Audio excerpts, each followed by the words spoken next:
This is, like I say, we have the black skirt. This would be a summer day dress. Again, you could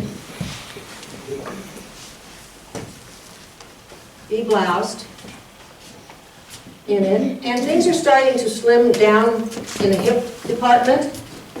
So you'd be going to a different type of corset.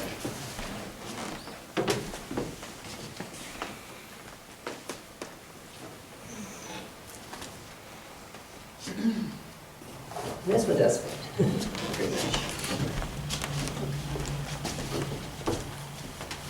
Oh, no,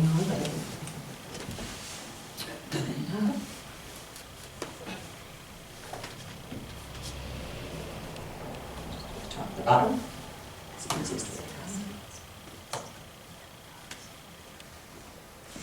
Obviously, fit in between. And this one,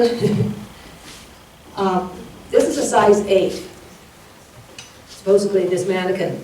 My things over there wouldn't even fit on this 8. They were that one's too big because that's the 22. This is more like the 24 to 26 inch waist. As you can see, when I first bought this, I bought it brand new in the box, but new old stuff new. And I had to take, I took about an inch and a half off each side, so it would make it. Because right now, this really doesn't fit her because it's not doing anything for it. It's really too small. I mean, too big. So what she would want, a person like this, you would want more of a opening in it so that you could actually pull it tighter and wear it. Now, this is going into a longer line. See? When you got the big hoop skirts, you don't care. From here down, who cares, you know? You can look any way you want. But when you start going into these, then you're into trying to keep this line going because their straight skirts are going to come in. And as far as Gone with the Wind and putting the corsets and stuff on, it's just like there again. Maybe Lady Gaga or somebody would wear it really tight. My grandmother was not silly. You know, you wear one, but it wasn't, you only wore it as tight as you felt comfortable with. And maybe around the house you wouldn't have it very tight, but if you wore a special dress, just like when you dressed up, because ladies, see, a lot of people don't. When we were young and there were formals and we had, how many people had, you know, quote unquote corset or, you know, long line bra? Yeah. Yeah, same difference, and a girdle. So we're going to get to that later, but same difference. So, you know, yeah, they're marvelous. That's what they do when you have back problems. They give you what it needs. But except that, you know, they get them with a prescription and they're paid for. You know? So anyway, that's the era that we're coming into with this Pigeon Talk here. And take that one and then.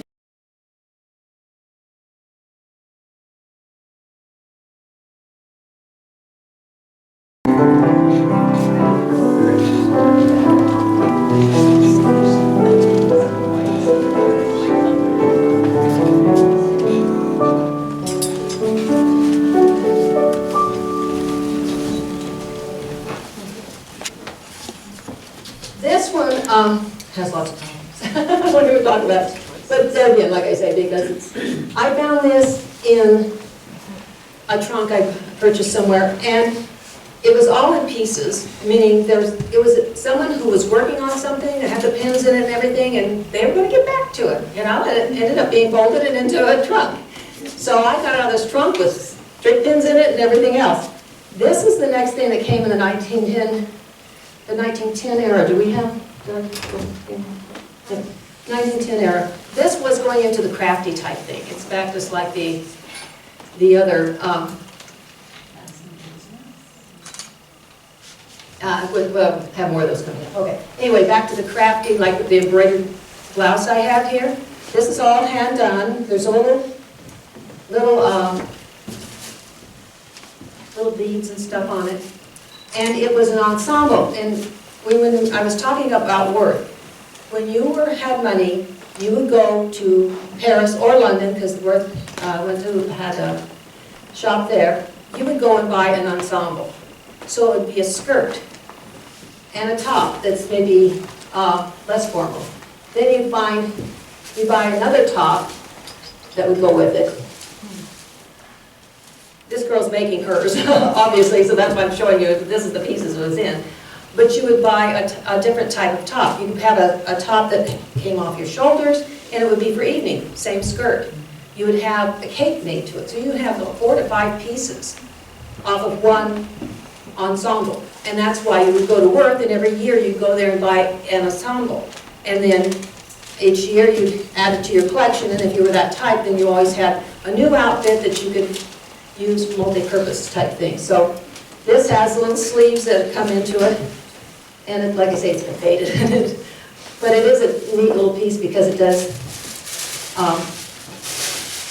show that they were thinking of something different. This was maybe your fancier one. This was your going out daytime skirt. And like I say, they loved to put all the little things on it.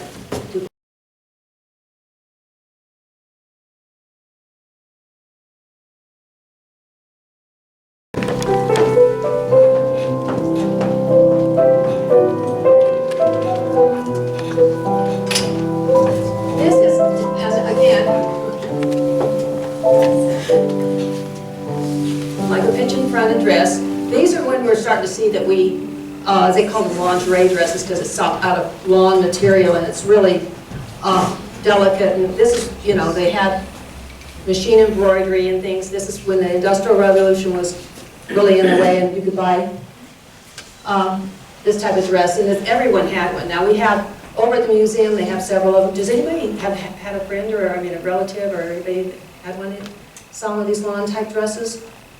Yeah, someone did. Anyway, this was really common, and they're not wedding dresses. Everybody, oh, they're wedding dresses. No, they're not. In the summer, you wore a white dress. And again, if you go over to the museum, this is beginning the era of our people here, when the county really started growing, and in, you know, turn of the century, more people, the farmers who came that were, you know, barely making it, now their farms are established, and they would have picnics, and picnics were a big thing. May Day was a big thing.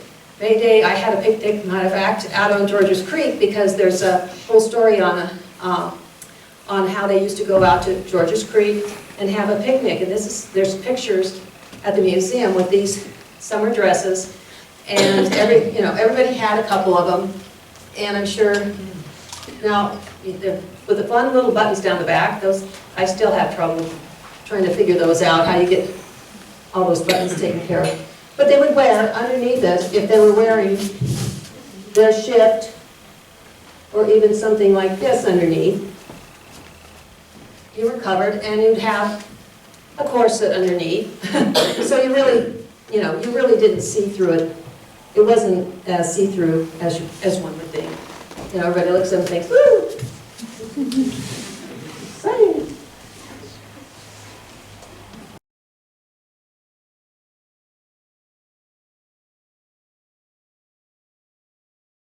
It was about this time that skirts started, like I say, really, the A-frame skirt started going, A-frame skirts started going straighter. So this is the time that if they would, unless you were the old lady, you wouldn't have you'd have the straighter skirt than you would the full skirt, A-frame skirt. I have some glasses.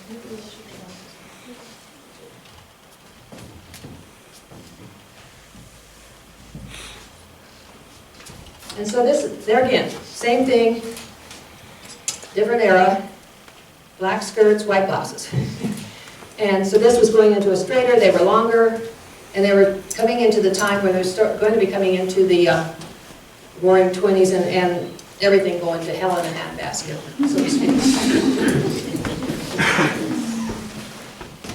This again, I call it my tablecloth dress, or antimacassar dress. Again, this goes along with the purple one, where they would have used their handmade laces and things. Again, this is really straight. This is, again, your your corset that would be up above here. And lots of buttons. Again.